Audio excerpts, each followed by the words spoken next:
Molt bé, moltes gràcies. Bé, reprenem la sessió d'aquest matí amb la segona conferència plenària del dia. Ens presentarà el conferenciant en Quique Celma, que és de Microsoft, i ens presentarà en Conor Flynn, que ens parlarà de software per l'aprenentatge adaptatiu i el futur del professor. Per tant, sense dir-vos res més, dono pas al Quique. Adelante, Quique. Todo tuyo. Muchas gracias. Buenos días a todos. Gracias por presentarme. Llevo casi ya 10 años en tecnologías educativas y desde que estoy en Microsoft lo que estamos procurando son dos cosas. Uno, ayudar a que la tecnología de verdad incida y mejore los procesos de aprendizaje adaptativo y que se puedan utilizar, que es muy importante. Hoy os voy a presentar a una gran empresa y a una gran persona, Conor, de la empresa Adaptemy, que llevan cerca de 6 años ya no solo investigando, sino sacando tecnologías que lo que permiten es prácticamente adaptar cualquier tipo de contenido en la mejora del aprendizaje de cualquier estudiante. Tenéis que pensar en este tipo de compañías como tecnológicas al servicio de la educación. Lo más importante es que contando con el profesor como eje neuronal del aprendizaje, ellos lo que están haciendo es proveer de las mejores herramientas para los profesores y para los alumnos. Entre medias siempre van a estar los procesos de decisión, que son únicamente de los docentes. Señalar aquí también que Conor, como su background, es una persona que lleva 20 años en educación, ha viajado por todo el mundo, ha estado haciendo consultoría y dando clases en entornos totalmente distintos, 10 años en China, ha estado en Dinamarca, ha estado en Latinoamérica, ha estado en muchos sitios. No solo es un experto en ley y política educativa, sino también en tecnologías de aprendizaje. Él, además de profesor, es una persona con grandes conocimientos técnicos que ha sido capaz de unir los dos mundos e intentar llevar tecnologías de Big Data, Analytics, inteligencia artificial dentro de los procesos de aprendizaje, pero siempre para dar herramientas a los docentes y que puedan tomar mejores decisiones. Con vosotros, Conor.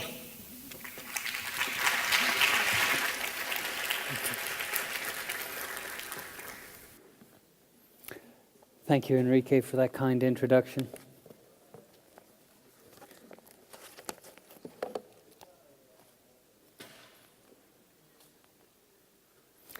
That's me. So, hola. I'm sorry I don't speak any Spanish beyond that, but I'd like to thank you all for having me here today. And it's great to see so many teachers who are willing to take time out of their busy schedules to come and learn about developments in technology, in education, and in their profession.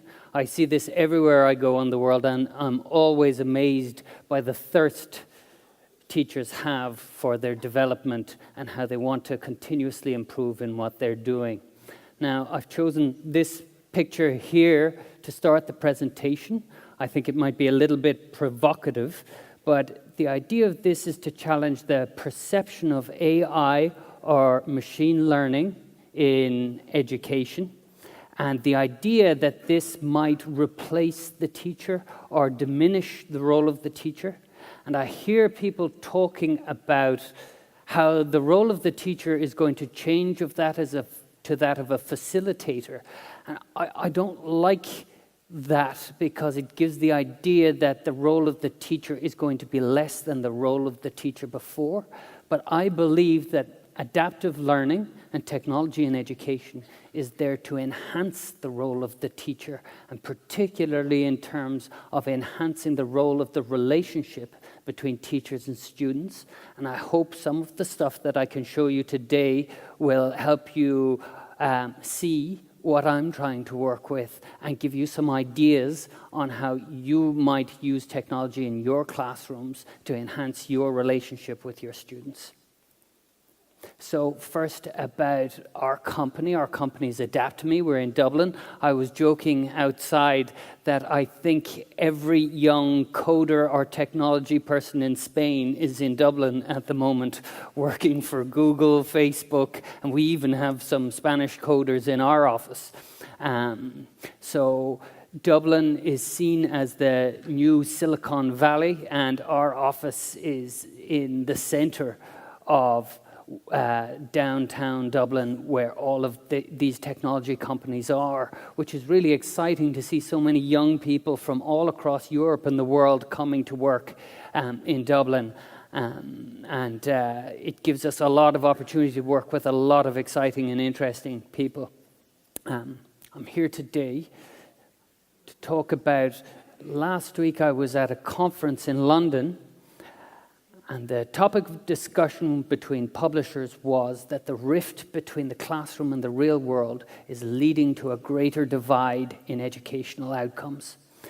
There seems to be across Europe and across the world a big fear that our schools are becoming more diverse, and this is leading to different opportunities for kids to learn, and the gap between those who have and those who don't have becoming greater and greater as our classrooms are filling up with students with different languages, different backgrounds, different expectations, and as we are losing touch with the local education that we've had in the past. And this means that we are training students who are leaving school not prepared for the world that they are meeting outside.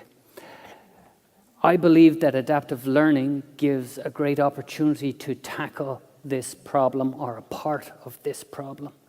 Now, what is adaptive learning? The goal of adaptive learning is to personalize instruction in order to create more effective learning experiences. What we do at our company, and you'll see a lot of companies around the world starting to do this, is we use adaptive technology to change the content in front of the student to provide the most effective and engaging learning journey for that student. Now, I'm talking very theoretically here about stuff, but I suppose the easiest way for me to give you an idea of what this looks like is to show a video on some adaptive classrooms in Ireland. Now, this is a bit of a marketing video, so if you look a little bit beyond the marketing side of it and listen to what the teachers are saying, what the students are saying, and having a look at the school. One of the interesting things about having classes in Ireland is because there are a lot of girls' schools and boys' schools, single-sex schools, we can see a lot of differences in the way that girls and boys can engage with a product. I know in most European countries it's quite rare to have so many single-sex schools, but this school that I'm about to show you is a relatively new school. It's an all-girls school at the foot of the Dublin Mountains. And it looks like a beautiful school. It's not the most normal school that you would see in Ireland, but they have been using some of our technology for a couple of years now. So let me just play this.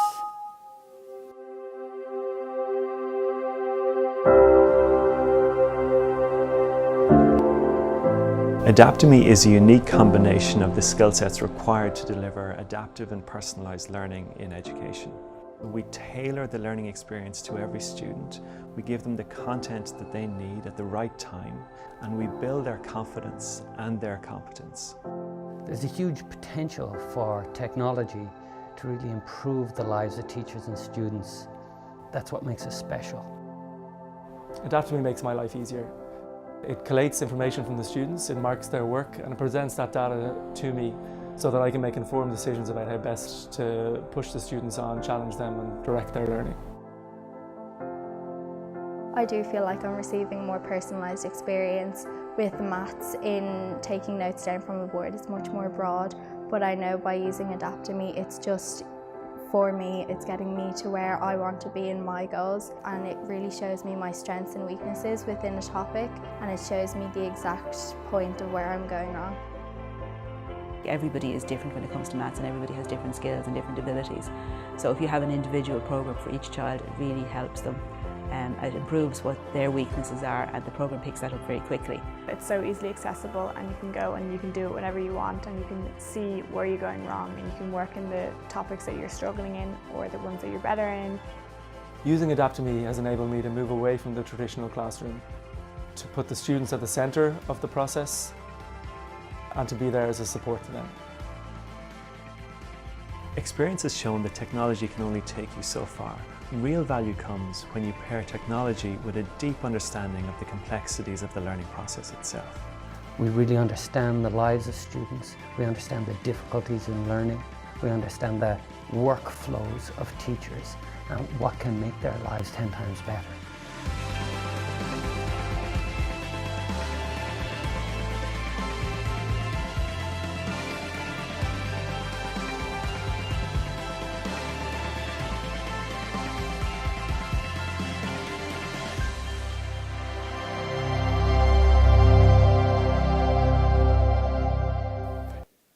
Thanks for that, Martha. Now, I suppose when we look at something like adaptive learning, the idea of adaptive learning is thousands of years old. If you think about it, a long time ago in ancient Greece, you'd have an individual tutor who worked with a student individually through their learning career in order to guide them and put the right content and the right level of challenge in front of them. In terms of adaptive learning in the classroom, every teacher does this every day. Every time you walk into a classroom, you go and you talk to individual students, you pick out different exercises for different students at different times. You choose activities and work and whatnot for different students and for groups of students according to your understanding of what their needs are in the classroom. So there's nothing new about adaptive learning. But in terms of implementing adaptive learning in terms of technology for personalized one-to-one instruction or practice in the classroom or for homework, this field is still very much in its infancy. And we're finding that most countries around the world that have some adaptive learning programs, they're still very much based around personalized assessment and the replacement of the workbook that a student would normally buy alongside a textbook. And there are a lot of advantages to using an adaptive digital workbook over a paper workbook, but still the idea of adaptive learning replacing anything, it's only focused in on a small area of learning in the broad market at the moment in any countries.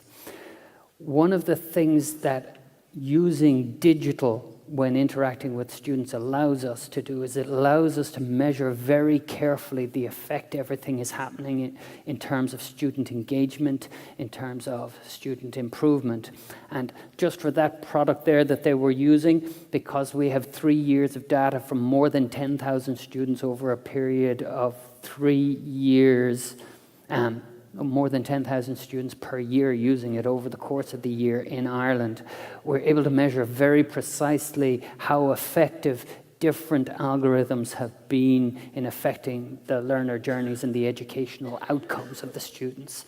Now you see the immediate personal feedback. So you can imagine in your classroom, when you are giving personalized or adaptive tasks or work to students, if you have 20, 30 students in your class, you can only give that feedback a couple of times in a classroom. But with a digital product, students get personalized feedback on average every 90 seconds. Now, that feedback might not be as insightful as your feedback, but it quickly allows a student to self-adjust, and that's very effective for allowing them to learn and to self-improve quicker. Adaptive question sequencing is really adjusting the difficulty level of the questions according to the needs of the learner. So for most effective adaptive learning programs, what they're trying to achieve is to get students in a state of flow. Some of you might be familiar with Csikszentmihalyi and his flow theory, whereby when we are given a sufficient amount of challenge, that's when we engage in our task the most. So what the adaptive learning algorithm is trying to do is put questions of the difficulty level that are challenging for students, but doable. So we're trying to get that right balance. And theoretically, we're looking to get about between 66 and 70% of answers right per individual student. But we find that that may be the theoretical sweet spot of difficulty level. We're finding that depending on the strength of the student, you might want to up that rate or lower that rate and change the percentage of success as the student grows more confident. Adaptive ability estimation is a real leap forward in terms of how we grade students. I would love to get rid of all grading of students, but unfortunately we live in a world that doesn't allow that yet. But the idea that I get 6 out of 10 right means I know 60% of the material is something that we can at last get rid of, because 6 out of 10 doesn't mean anything.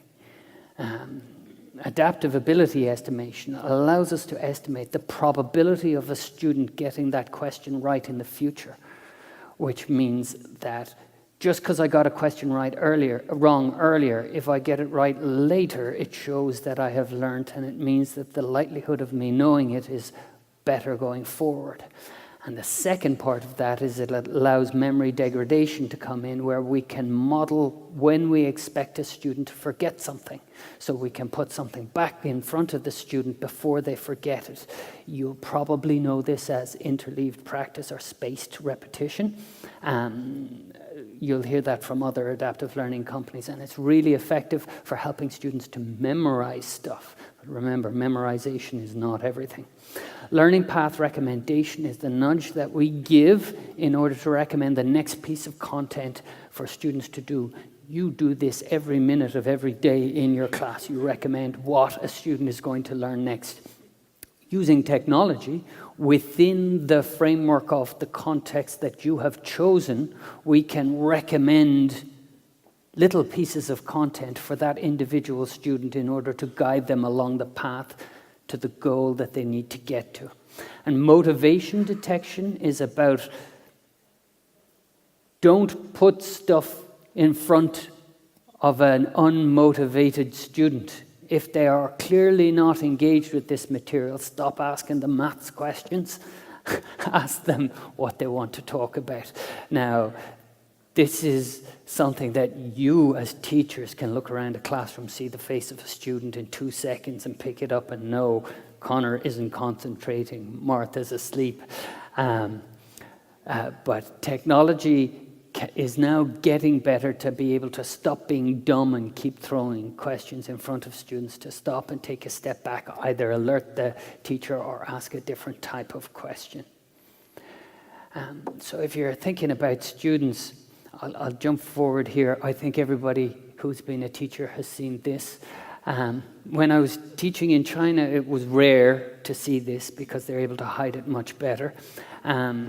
But in Ireland, I was regularly met with this in my teaching career, and even with technology in classrooms, regularly met with this before. And technology does not remove this, because as you all know, there's a lot more to what goes on in the classroom than just learning about the specific subject you're talking about today. But if I take the broader part of teaching and education and the purpose of being in school out of this, which is very much about the core responsibility of what a teacher is doing, and I narrow this all the way down to, we're just looking at learning a specific subject at the moment. We're making the huge assumption that the reason a student is like this is because they're not getting the learning outcomes they want. I know you're all laughing inside going, that's not why they're like that. But if we look at the idea of technology in education, and particularly adaptive education, is we can make the learning a bit more student-centric. Now, I'm going to show you a diagram later and show you why this is such a big issue in Ireland. It is also an issue in Spain, but you'll see, you'll be shocked at something I'll show you later when I show you what happens in Ireland. But we can reduce the frustration for a student who is lost in class. by adjusting the content that goes in front of them to something that is suitable for them. We can personalize the learning journey for them so that when they're away from the classroom or when you don't have time to personally intervene with them, they're not left hanging, they're not left on their own. And also because we can give visibility of where they are in the curriculum, them personally, and where they're trying to achieve in their learning journey, they can really own and know what's happening in their journey if they wish that to happen. Now there's the second aspect, which is the relevance of the medium of technology. One of the big issues and one of the big things that people talk about, if there are no computers in school and there's nothing but computers outside of school, what's the purpose of being in school for 40 hours a week or however long students are for how many years? So the idea that we can use technology in the classroom in a positive way, and that technology is not just seen as some sort of receptive thing for them, like watching YouTube or social networking and all that sort of stuff, with gamified guidance, visibility of the learning journey, and interactive media, we can really get through to the students and hopefully wake them up a little bit. Now, here's just some examples, some screenshots from stuff whereby students can have an overview of what they have to complete during the curriculum, because often as a student, you're unaware of what is the point of me being in class at the moment. Particularly teenagers can be difficult in this way because they don't know why the hell they're here. If we can give them a clear view of this is what you're trying to achieve, it can be a little bit of a help for them to know why they're there and to take a bit of ownership for what they're doing. The recommendations we give, you'll see in some adaptive learning products, they take away the student agency and just adapt the content in behind without giving a choice to the users. We believe, and I believe particularly, it's very important that students have agency and the ability to choose. We give recommendations and use nudge theory. I'm not sure if anybody's aware of nudge theory, whereby you put the choice which is likely to be most effective in front of the person, but they also get a choice to do whatever they want to do themselves. That means anytime they make a choice to follow a recommendation or not to follow a recommendation, it is their choice. And that is really important in terms of learning journey is not just about accumulating knowledge. It's about finding out how I learn and going on my personal journey through life. Learning is much more about, it's much broader than just following instructions, passing exams or anything like that. So agency for students and agency for the learner is really, really important.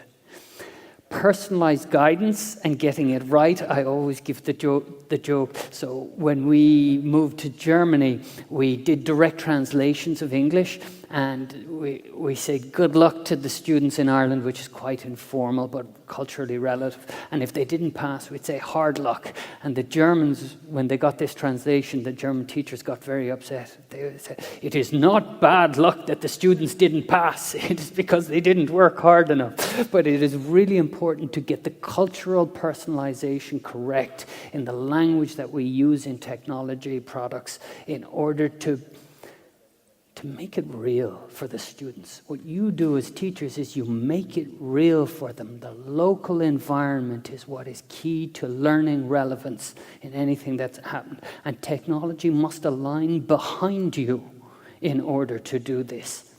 And then visibility, this is to do with what I was talking about, the quick feedback. I can see whether I got it right or wrong quickly, and then can adjust myself and why I got it right or wrong. And then the recommendation of the next path, but still the agency for the learner.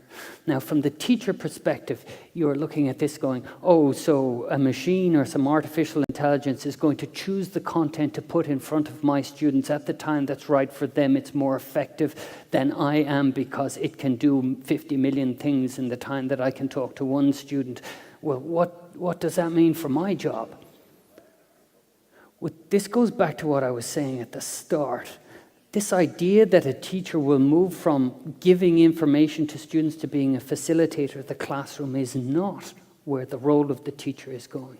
The role of the teacher is about compassion, about passion, about understanding the local needs of their students, about being there for them when they need it in terms of learning about that subject, in terms of their growing up, in terms of their relationship with their peers across the school, in terms of where they are spending most of their lives. Teachers take responsibility for the engagement, for the interest levels, and for the pains and the life of their students as they grow up under their care.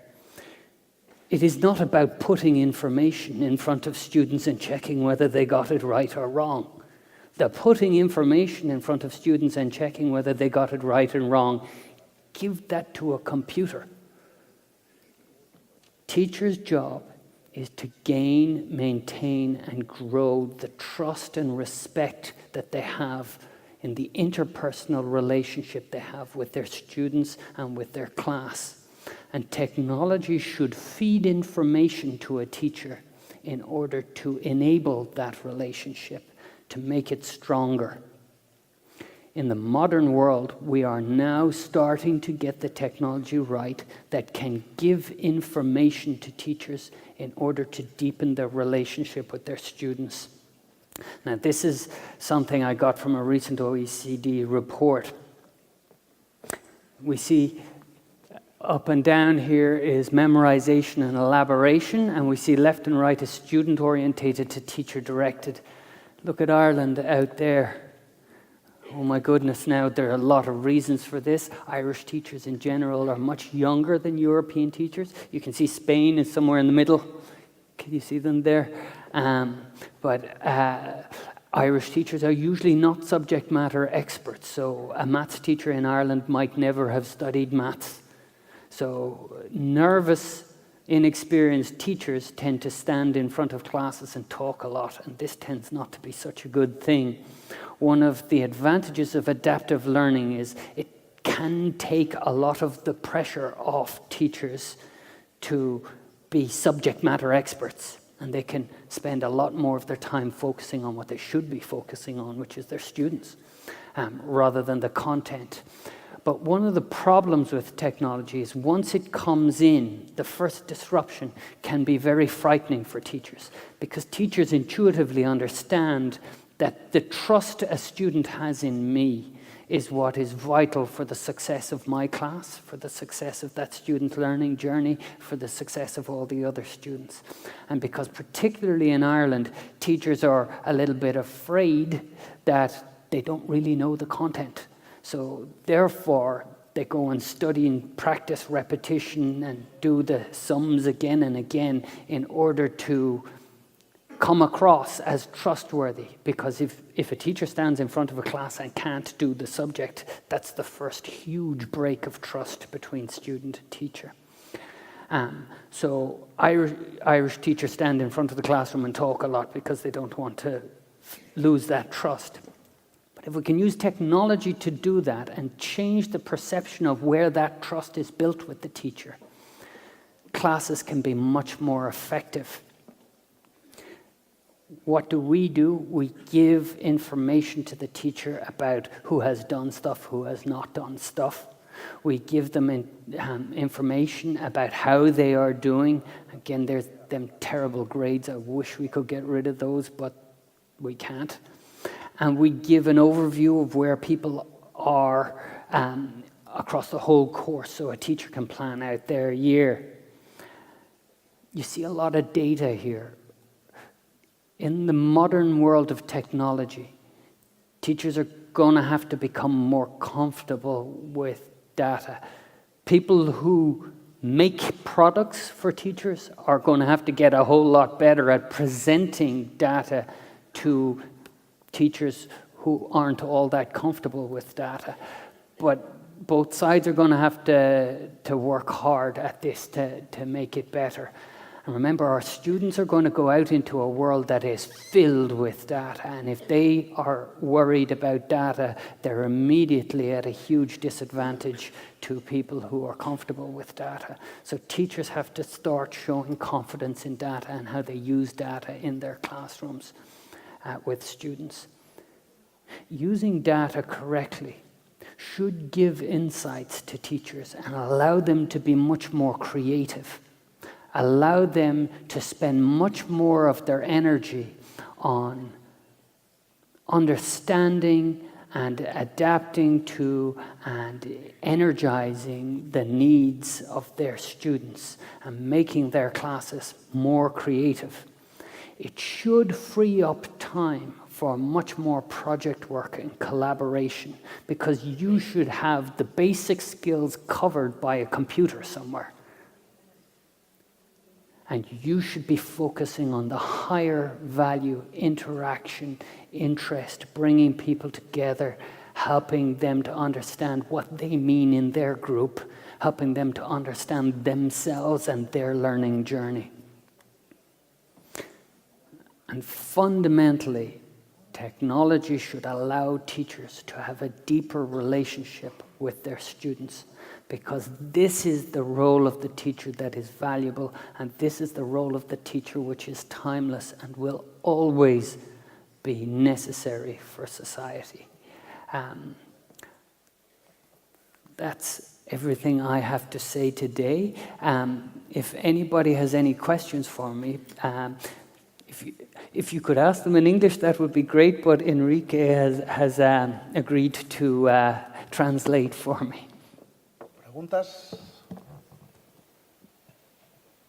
¿En castellano, en inglés, en chino? ¿También sabe mandarín?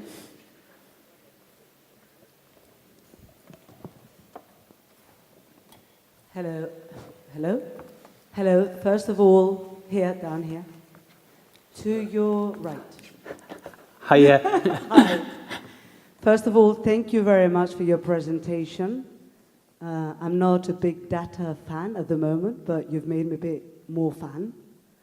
And the question I have is, what is the process you've been following to teach teachers to be able to become comfortable with all this fantastic data? Yeah, that's a very good question. Unfortunately, our work with teachers is quite informal. So my company, our customer is a publisher, an educational publisher. Like in Spain, you have Planeta, Grupo SM, Santillana, EDB. And our customers don't want us working directly with teachers because they see that as their job.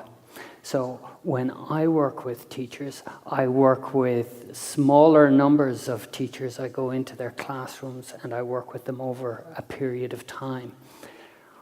I believe that the future of helping teachers to become more comfortable with data, or as we call onboarding teachers, should be a process of not just, here is the information, I stand in front of you and do it. There needs to be a multi-pronged approach. Number one, with products like this, before you go anywhere near a product, you need to have a peer group who you can talk with and understand what you're looking for technology to do in the classroom. Then you need to come up with a framework for how you would make decisions on what technology to purchase, to engage with, to use in your classroom, and how you are going to choose and evaluate that product. That's really important. I can't do that because I want you to buy whatever I make, if you know what I mean. Then the next thing you have to do is you don't look at it in terms of, I learn how to use a product and I go and do it. Similarly to you with your students, you don't tell them everything on day one and go, good luck to you for the rest of the year. It needs to be built into both the product and into your relationship with your supplier and into your peer group, that you are continuously learning as you are engaging with any product through the year. You start off getting the basics of how to use it, then you use it in class, you get a couple of thoughts, you talk with your colleagues, you get more training, you request training, you have nudge messages sent to you, whatever medium works with you. But you need to engage with your provider over a period of time in order to onboard over a period of time. The big problem with technology in the past was, here it is, here's your training manual, good luck. That's not effective. It has to be part of a long-term continual professional development. And as a private company, I can't do that with you because I'm not unbiased. I'm trying to sell you my thing, if you know what I mean. Bon dia, gràcies per la conferència. Una pregunta, no? Quan es parla de Big Data adaptat a l'educació, sempre hi ha molta gent que té certa por d'on estan els límits. Vostè què pensa sobre aquests límits? Creu que s'ha d'analitzar tot? Condiciona l'adaptative learning o pot condicionar negativament en alguns alumnes? Com es planteja això des del seu punt de vista? In English, how further can we get with big data and artificial intelligence, both things, regarding not only confidentiality, but the adaptive learning methodologies with students? Have you measured that? Okay, so we're only at the very start on where we're going with stuff. Están en realidad al principio de todo esto. Okay. In terms of using big data for learning in education, how we make curriculums, what content works, what content doesn't work, how people learn when they learn, how to make effective learning, we're at the very start. I see in the future, adaptive learning I'm just after showing you, there's a lot of stuff from recommending stuff on student learning journeys. But imagine in the future that we're able to take the data from the class and give recommendations to teachers about maybe this exercise or this content would be suitable for class today. Again, it needs to be done very closely with the teacher because the teacher's job, as I think I've brought across today, needs to focus on higher value stuff than just knowledge and needs to move more towards that relationship, but you can't do that overnight. And you can't expect teachers who've been teaching this way for 30 years to switch to something different next year. So it needs to be done slowly as evolution rather than revolution. What was the second question? But yeah, adaptive learning and big data is very much at the very start of where it's going to be. And it'll be slow. The implementation will be slow and will take a long time. But how you imagine in 15 years or 20 years, how you imagine will be the position of the teacher? The position of the teacher. I can imagine going into a classroom, and I go into a classroom already knowing what my students know and what they don't know. I can imagine that we go in to do a project or to achieve a task together. I know how to group my students in different ways. They're all working away. I'm floating around, helping them, doing different things. Whatever we're working on is relevant to where I am. So if I'm in Barcelona and it's a maths thing, it'll be something to do with Barcelona. If I'm in Ireland, it'll be something to do with Ireland. It'll be very locally relevant. We'll be working away on stuff. I'll be getting alerts and recommendations on how people are doing, who needs a bit more of my attention, who needs a bit less of my attention. At the end of a class, we'll have something created collaboratively and we'll have that's what we did today. And you'll feel proud that we did something today that was different and exciting and dynamic. Everybody will have been involved because your basic interest in the subject or knowledge of a subject is irrelevant for your participation in the classroom. So everybody's coming in, no matter if you're really strong at maths or really weak at maths, you can still do the same exercise together and work together as a group, and we can adjust the class dynamically depending on who's there, what we're trying to achieve, and everyone can feel proud of what they did in the day. I can see it being much more fun. I can see me being less worried about filling out forms and writing reports and everything, because that's all taken care of. I don't have to do any of that rubbish anymore. I can see me sitting down with my colleagues and talking about, we just did this exercise today, that went right, that went wrong, what do you think, what exercises did you do? I can see, right, you take my class today and I'll take your class today to try this exercise because I'm really interested in this. I can see a lot more flexibility and dynamism in the role of a teacher. A lot less paperwork, hopefully. A lot less boring stuff. Repeat after me, do this again and again and again. Get a computer to do all that stuff.